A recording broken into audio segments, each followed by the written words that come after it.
Oi, gente, tudo bem? Hoje eu, professora Cássia, que estou com vocês na aula de ensino religioso, tá bom? As aulas de ensino religioso, né, na nossa divisão, ficou com a professora Carla e eu com o JEP. Como esta semana nós não teremos as aulas de JEP por conta da revisão, das revisões, né, para as avaliações da próxima semana, então eu estou aqui para matar a saudade de ensino religioso, tá bom? Olha lá, hoje nós falaremos, né, daremos continuidade ao capítulo 6, símbolos e simbologias, tá? Então, simbolicamente, né, eu quero que vocês, por favor, né, num minuto, bem rapidamente, num momento de silêncio, eleve seu pensamento, né? Agradeça a Deus pela família, pelo dom da vida, né? Pelas possibilidades que nós temos. Peça, né, saúde, peça paciência, tolerância, né? Muito mais empatia, para que a gente, neste momento, consiga se colocar no lugar do outro, sentir, né, o outro. Isso é muito importante. E um abraço virtual, tá bom? Então, olha lá, nós já falamos, né, em outros momentos do sagrado. No capítulo 5, nós falamos de sagrado, espaços sagrados, objetos sagrados, né? Acredito que vocês tenham estudado, tenham prestado atenção. Hoje, então, falando de simbologia, eu quero retomar com vocês um pouquinho alguns tópicos importantes, tá bom? Por exemplo, né, as religiões são expressões concretas, tá, do ser humano a serem a resposta da dimensão pessoal da fé, do transcendente. Então a gente busca na religião, né, explicações, a gente busca conforto, né, e tudo isso pela fé, certo? E de modo geral, né, elas nos ensinam, nos orientam e explicam ali o nosso lugar no universo. Esse é o papel, tá bom? Então, era só para fazer um paralelo e uma lembrança com vocês. Então, olha lá, no nosso livro, a gente quando falou de espaço sagrado, né, foi colocado para vocês lá na página 38, que o sagrado, né, tem e se refere a algo simbólico. O capítulo 5 falava de sagrado, o capítulo 6 fala de simbologia, mas o sagrado se refere a algo simbólico, ou seja, a uma união, uma junção desses conceitos. Tá bom? O símbolo tem a função de comunicar algo rápido, certeiro, né? Então, ele simboliza em um único desenho uma série de ideias. E a gente já viu isso na aula anterior. Lembra? Vimos os sinais de trânsito, vimos alguns símbolos presentes no nosso livro, né? A ampulheta no livro de história, a vela no livro de ensino religioso, né? O átomo lá no livro de ciências e assim por diante, tá? Então, é algo que quer nos mostrar, que quer nos transmitir, né? Um conceito, um aviso, uma comunicação, certo? Então, vamos lá. Estamos a partir do capítulo 6, tá? Eu estou com o livro impresso, então, vocês com o livro de vocês, por favor, me acompanhem a partir da página 50, tá? Olha ali. Então, a gente precisa lembrar, a gente precisa fazer essa memória, né? Que é extremamente importante. Por quê? Porque o símbolo é um elemento representativo, visível. Quantas coisas a gente tem como simbólico? né? Quantas coisas a gente tem na vida da gente, na nossa casa, que nos transmite uma lembrança ou algo da realidade. A gente sempre traz, né? Algo de um amigo, de família, né? Uma herança dos avós, dos pais, uma relíquia, né? Lá no Colégio Coração de Jesus, na capela, tem relíquias, né? Então a gente sabe, né, que está presente na nossa vida todo esse conceito de simbologia, tá? Então, seguindo ali, o símbolo é um elemento essencial na comunicação, né? Então, imagina os alunos, né, no caso vocês que participam dos esportes, o troféu. Olha a simbologia de um troféu de primeiro lugar. Transmite algo inexplicável, né? Muitas vezes a gente não consegue falar, não consegue explicar por palavras o fato de estar segurando, levantando um troféu de primeiro lugar. Mas a nossa fisionomia, a emoção, transmite tudo. Essa é a função simbólica, tá? Embora, né, existam símbolos que são reconhecidos internacionalmente, outros são compreendidos dentro de um contexto. Então, a gente não pode querer que todos tenham e deem aquele símbolo, tá, o mesmo significado, certo? Até aqui, tranquilo? Bom, ainda na página 50, né, nós temos dois elementos que a gente abordou na aula passada, a professora Carla falou com vocês, que foi o peixe. E o outro, agregado, né, ao peixe, é o pão. Por quê? Vamos ver se vocês se recordam. Porque o peixe e o pão, né, associados. Lembram do episódio da parábola da multiplicação? Multiplicação dos pães e dos peixes, né? Eram 2 peixinhos e 5 pães, que saciou, que alimentou uma multidão. A simbologia presente, né, na partilha. Então, um tinha uma coisa, outro outra, outro, e na partilha todos se alimentaram, né?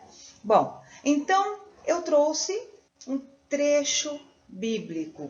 Jesus, né, diz: eu sou o pão da vida. Aquele que vem a mim, aquele que se alimenta de mim, jamais terá fome.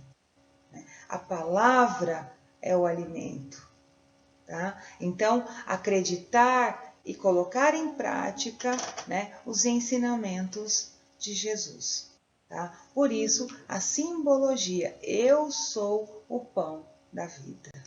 Olha aí, uma outra representação, né? E aí eu estou lá na página 51, o pão ele representa um dos alimentos essenciais mais antigos, desde a pré-história, tá? Quando lá na idade dos metais, né, eles já dominavam a agricultura, os nossos ancestrais, né, os hominídeos, como eram chamados, tá? Os homo habilis já dominavam a agricultura, já dominavam algumas técnicas de produção de utensílios, né? O pão.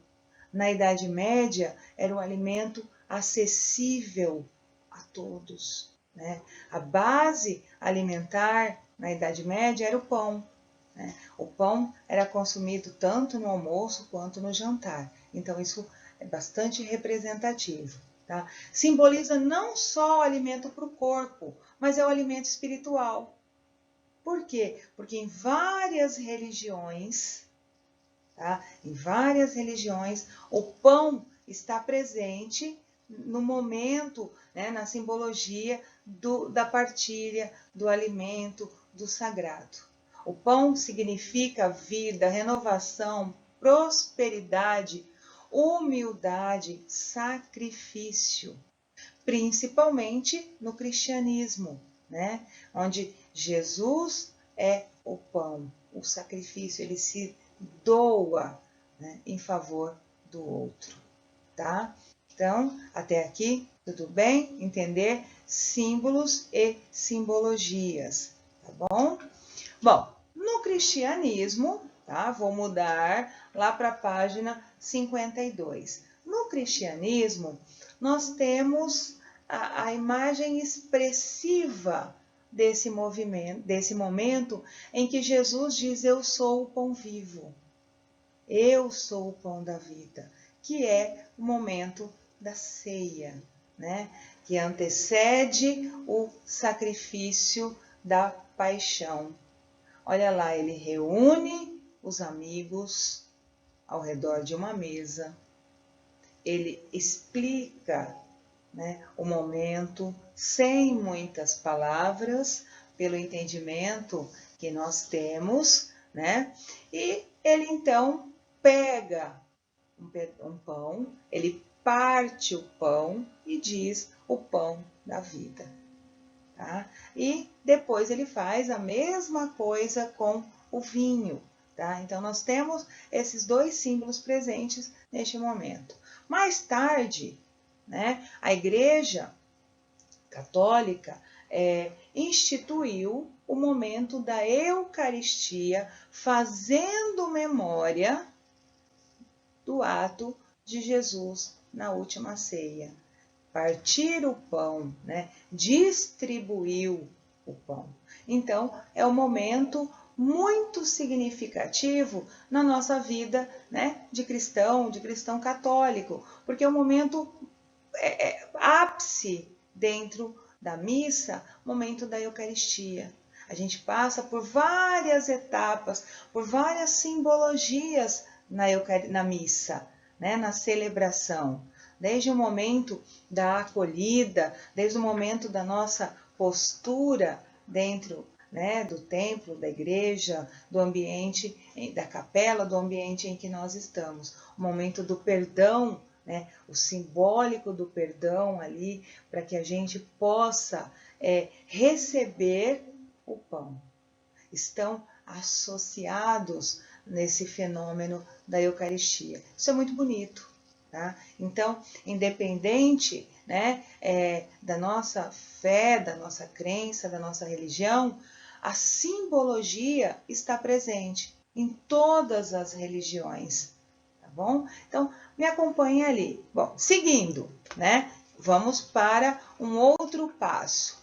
Além disso, né, eu já falei para vocês, a multiplicação do pão e do peixe, né? Nós vamos ter ali matar a fome, saciar a fome daquela multidão. No livro de vocês, lá na página 52, tá? Ele fala do pão de ló. Já viram? Já ouviram falar do pão de ló, né? Pão de ló, um bolo, tá? Então aqui o pão de ló é um tipo de bolo muito gostoso, né? Receita muito simples, trigo, água, açúcar ou leite, algo muito simples, tá? A base dos bolos, das tortas deliciosas que a gente come por aí, né? E então, simples.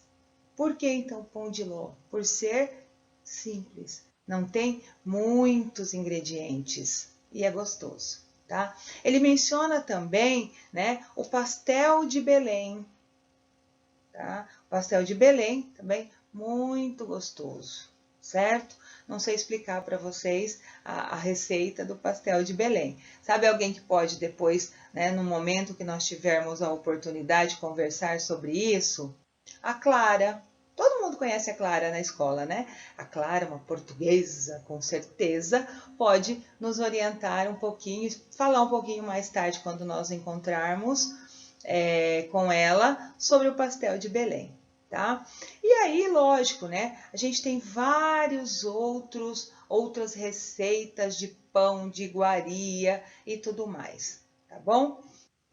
E seguindo ainda na página 51, ele menciona, né, o pão ázimo. Lá no Antigo Testamento, em várias vezes, nós vamos ouvir, né, o pão ázimo, o pão sem fermento. Na ceia judaica, é o pão sem fermento como representação da Páscoa e ervas amargas, representando, né, a libertação dos hebreus da escravidão. Tá? Então, associando esse simbolismo, esse sagrado. Também falamos de vinho. Então, vamos lá. Hoje, na nossa aula, nós trabalhamos com 3 elementos. O peixe, já havia sido mencionado numa outra aula, o pão, na sua variedade, e agora o vinho, também desde a antiguidade, né? Acredita-se que tenha surgido lá com os hebreus, mas fez muito sucesso e foi muito produzido pelos egípcios, pelos gregos e pelos romanos. Desde o livro do Gênesis, né, a citação do vinho. Tá? E está presente na página 51 do livro de vocês. Dando continuidade, na página 52, ele vai dizer que o vinho simboliza o sangue de Jesus. Lembra que eu falei do pão? Na Eucaristia, nós temos 2 símbolos sagrados concretos, o pão e o vinho. Tá? Então, fazer memória desse acontecimento, lembrar, né, a figura, a pessoa, a importância de Jesus no pão e no vinho. Tá? E na Eucaristia a gente tem isso muito presente, né? Na ceia a gente tem isso muito presente. Momento da comunhão, da união. Outro símbolo muito importante. Na última ceia, ele elege o vinho como símbolo de seu sangue. Esse é meu sangue, o sangue da aliança. Tá? Então, todas as vezes que nós, né, na missa participamos deste momento, nós estamos renovando essa promessa. Bom? E o ritual, né, da missa, como eu já venho dizendo, tá? Consagra, né? Aí o padre faz essa consagração e a gente tem a figura do Papa Francisco, né? Que é um homem de muita fé, tá? No nosso momento atual. Então, nessa consagração, repetindo as palavras de Jesus, né? Por quê? Porque está lá, esse é meu corpo, esse é meu sangue, que será dado, derramado por vós, ou seja, em nosso favor, certo? Gente, símbolos representam algo concreto, que necessariamente a gente não precisa dizer. Tá bom? Bem, a nossa atividade. O que nós vamos trabalhar? Né? Eu quero que vocês, sugiro que vocês façam uma pesquisa, né, nos evangelhos, tá, sobre o texto das bodas de Caná. Bíblia online, é muito simples, tá? Anote no caderno de ensino religioso de vocês a simbologia presentes, tá? As simbologias presentes nas bodas de Caná. Desde o momento, né, da figura de Jesus, a figura de Maria, enfim, faça essa atividade com bastante calma, com bastante atenção, certo? E um outro, né, que eu gostaria muito que vocês conversassem bastante em casa, né? Qual é o tipo de pão mais apreciado na sua casa? Né, que vocês mais consomem? tá? Pão de forma, pão francês, pão caseiro, enfim, anota no caderno. É mais de um pão, a gente faz pão em casa, prof, aqui em casa a gente reúne, tá? Eu tô aprendendo a fazer pão, né? Eu acho que é algo muito importante. Olha, tudo de bom. Espero que essa aula auxilie muito, né? A nossa concepção de simbolismo, que a gente vá olhando já com outros olhos os símbolos presentes na nossa vida. Fiquem com Deus, né? Fiquem em casa. Em breve nós estaremos juntos, certo? Tchau, tudo de bom e um bom final de semana. Já se aproxima.